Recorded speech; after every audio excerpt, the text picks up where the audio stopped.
स्वागत है। और आज आपके पास हमारे पास जो टॉपिक है बात करने के लिए, that is the heat capacity.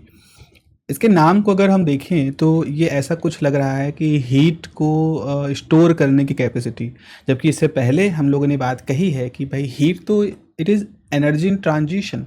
जब एनर्जी किसी सिस्टम से बाहर जा रही होती है या सिस्टम के अंदर आ रही होती है तब हम हीट का नाम लेते हैं।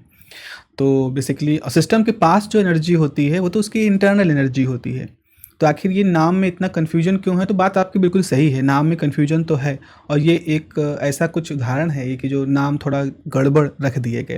हालांकि लोग इसको तरह तरह के लॉजिक से जस्टिफाई करते हैं, बट स्टिल आखिर में बात वही आती है कि इसका नाम जो रखा गया है इसके अलावा कुछ और हो सकता था।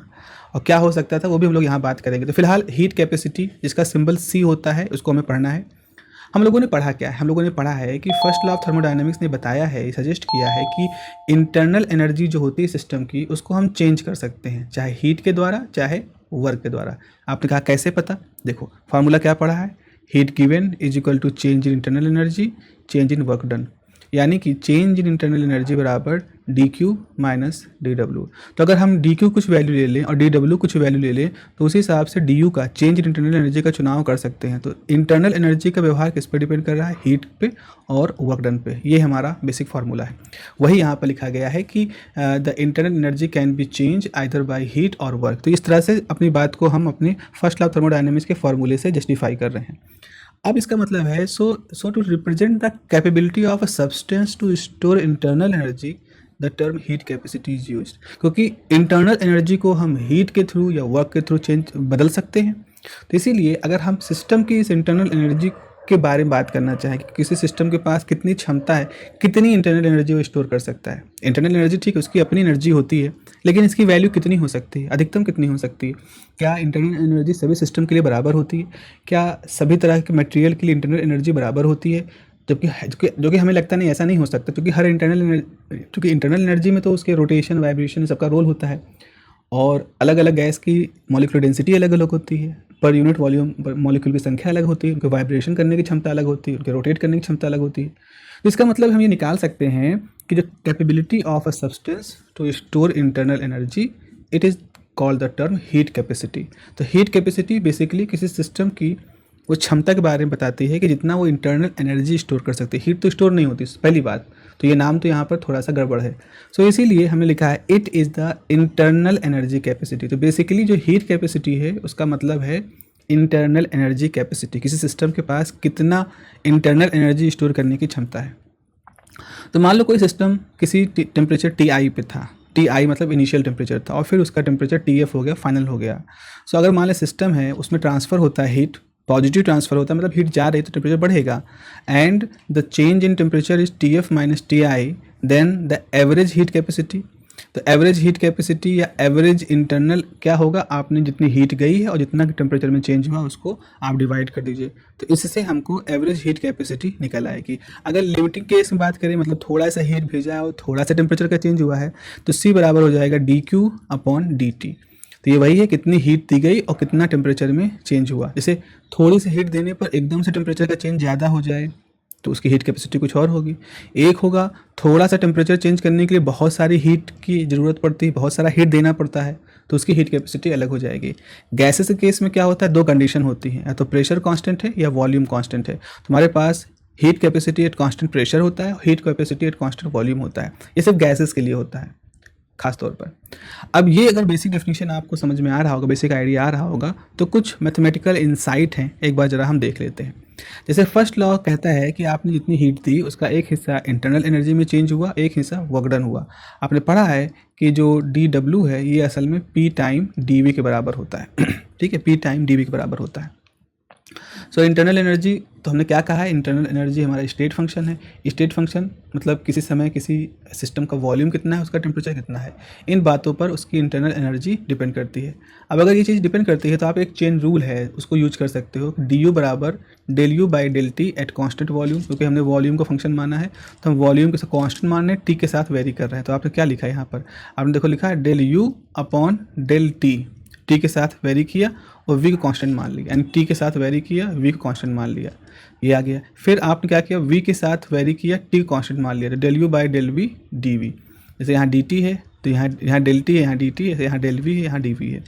अब आप क्या करो, ये जो डी यू की वैल्यू है इसको उठा करके आप यहाँ पर रख दो, तो आपके पास हो जाएगा डी क्यू, यानी कि जो हीट गई है it is equal to D U by T, ये पूरा टर्म आ गया, ये पूरा टर्म आ गया, और आपका पी डी वी जो टर्म है वो तो यहाँ पर मौजूद ही है पहले से।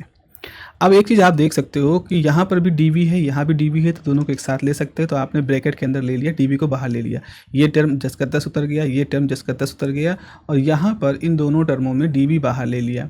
अभी जो ब्रैकेट के अंदर की चीज़ है इसको ज़रा देखें, तो ब्रैकेट के अंदर की चीज़ अब क्या करोगे, एक बार क्या करो, इस पूरी इक्वेशन को डी टी से डिवाइड कर दोगे।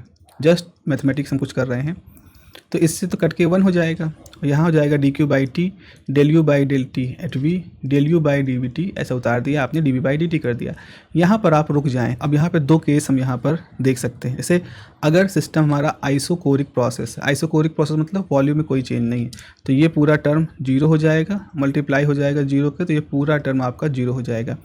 और चूँकि आप वी को कॉन्स्टेंट मान रहे हो, तो आप इन सारे टोटल डिफरेंशिएशन जो हैं इनको पार्शियल कर सकते हो। तो आपने D Q by D T की जगह लिख दिया del Q by del T at constant volume बराबर del U by del T V, ये तो 0 ही हो चुका है। और ये तो हमारा क्या है, सी वी है, तो यहाँ से हमने सी वी बराबर क्या निकाल लिया, del U by del T at constant volume. तो देखो ऊपर हमने सी वी की परिभाषा क्या लिखी थी, ऊपर हमने सी वी की परिभाषा लिखी थी कि सी वी बराबर del Q by del T, और यहाँ पर हमने आइसोकोरिक प्रोसेस यानी कि जब वॉल्यूम कांस्टेंट होता है तो हमने देखा कि हमारा जो डेल क्यू है कहाँ गया, हमारा जो डेल क्यू है वो डेल यू के बराबर है, डेल यू बराबर डेल टी अपॉन वी। तो आइसोकोरिक प्रोसेस में ये होता है, और ये ठीक भी, मतलब पहले तो हमने लिखा del Q by del T by V, और फिर हमने लिख दिया कि del U by del T V. उसका कारण ये है कि आइसोकोरिक प्रोसेस में क्या होता है, चेंज इन इंटरनल एनर्जी जो होती है वो चेंज इन हीट जो होती है वो चेंज इन इंटरनल एनर्जी के बराबर होती है, इसलिए आपने यहाँ पर रिप्लेस कर दिया। अगर आइसोबैरिक प्रोसेस लें, डी पी 0 मान लें, तो डी पी 0 मानने का मतलब ये है कि आपको इस पूरे को कांस्टेंट प्रेशर करना पड़ेगा, यहाँ तो वॉल्यूम है ही कांस्टेंट, और यहाँ पर भी आपको कांस्टेंट प्रेशर करना पड़ेगा। तो आपने वही किया, आपने ये लिखा कि डेल, इस पूरे टर्म को आपने लिख दिया D Q by D constant pressure, ये टर्म यहाँ उतार दिया, ये टर्म यहाँ उतार दिया, और यहाँ पर आपने लिख दिया del V by del T at constant pressure. तो ये जो पूरा टर्म होता है इसको तो आपने डिफाइन कर दिया सी वी के बराबर, ये पूरा टर्म डिफाइन कर दिया सी पी के बराबर, ब्रैकेट को ऐसे उतार दिया, यहाँ पर आपने वी से डिवाइड किया, वी से मल्टीप्लाई कर दिया, तो वी का डिवीजन तो ऐसे रहा, और जो 1 अपॉन वी पूरा टर्म है इसको हमने लिख दिया बीटा के बराबर। बीटा को कंप्रेसिबिलिटी कहते हैं, तो जैसे आपने बीटा के बराबर लिखा तो आपका फार्मूला क्या हो गया, पहला टर्म सी पी है, दूसरा टर्म सी वी है, ब्रैकेट के अंदर पूरी क्वांटिटी है, बिल्कुल है, यहाँ पर इस पूरे टर्म को लिख दिया बीटा, और जो v बचा उसको लिख दिया v। तो इस तरह से जो ग्रीन कलर का ये पूरा एक्सप्रेशन दिख रहा है, ये ग्रीन कलर का पूरा एक्सप्रेशन हमारे सामने आ जाएगा। तो हीट कैपेसिटी में आपसे जो क्वेश्चन पूछे जाते हैं वो इसी तरह का होता है कि prove C V this, prove this relation, और या फिर हीट कैपेसिटी क्या होता है और उसके लिए इस एक्सप्रेशन को डिराइव करो। लॉन्ग क्वेश्चन में पार्ट में ये क्वेश्चन पूछा जाता है और अच्छा क्वेश्चन है।